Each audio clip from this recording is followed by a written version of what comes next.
Hey guys, and welcome back to Real Talk with Stef. This week on Real Talk with Stef, I wanted to talk to you about getting the most out of your day. Our responsibilities are endless. We've got work, family life, commuting to and from work. On top of that, trying to pay bills, eat a healthy diet, try and get exercise in. It's endless. And, on top of that, there's, wanting to try and relax as well if you've got the time.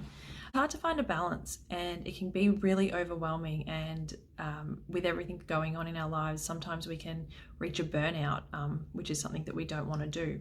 So what can we do to get the most out of our day and be on top of our game? I'm pretty sure now if you've watched my Real Talk with Steph episodes, you'll notice that I try and provide tips on different parts of our lives that maybe you can take on board just to help if that that topic is something that's going on in your life today. So on that note, I would love to go into today ways in which we can get back on top of our game, back on top of our day, and get the most out of our day. So let's get into it.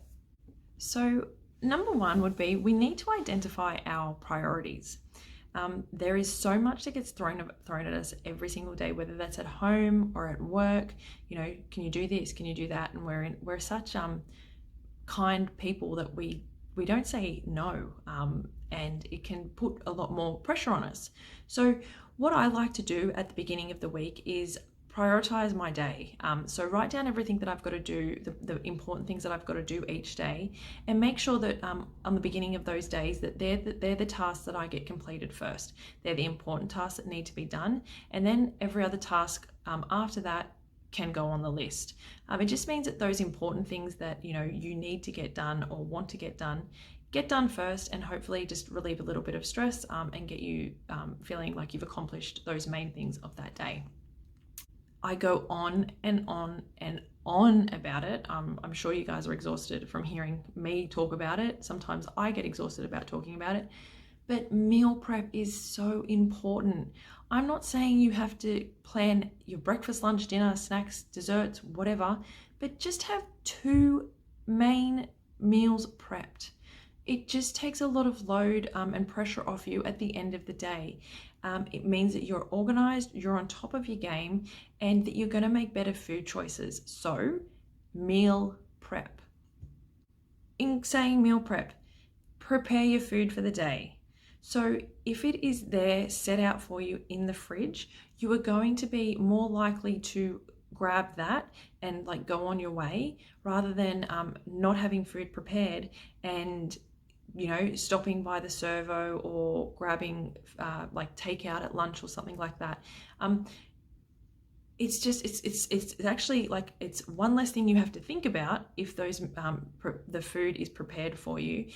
It makes healthy choices become less of a choice, and you'll start to make it a general habit. So that would be number 3, prepare your food. Schedule your daily activity. Okay, so if you make an appointment with yourself that you are going to train, whether that's at 5 a.m, at lunchtime you're going to go for a run, or at night on the way home from work. Whatever it is, at the beginning of the day, schedule your training. Make an appointment with yourself. It is important for you. It is important for your health and your well-being. The benefits of exercise are endless. I'm sure you know that. I'm sure if you put that in Google, heaps of stuff's going to come up. But it's a bit of you time. It's a bit of you time for your day, and it's important for your health, and not just your physical health, but your mental health. So make exercise part of your day and schedule it in. Okay. And number 5 is, at the end of the day, review your day. It sounds a bit silly, and you think, well, that's something else now that I have to do in my busy day. But at the end of the day, review what you've accomplished, review what you've got done, review what you didn't get done and maybe why you didn't get it done, and make the changes. Identify the problems in your day and improve on them. You might find that you're actually spending a lot of time meaninglessly watching TV, watching Netflix, scrolling on social media. How many times do you just pick up your phone and you open your app and you just sort of mindlessly scrolling and then talking to someone? That's like, it might seem like it's only 2 minutes or 5 minutes, but if you're doing that a lot throughout the day, that's a lot of your time going to waste. What we want to make sure is that we are getting the most out of our day and trying to identify where we can get time back in our day. Remember that time is precious, so we need to use it wisely.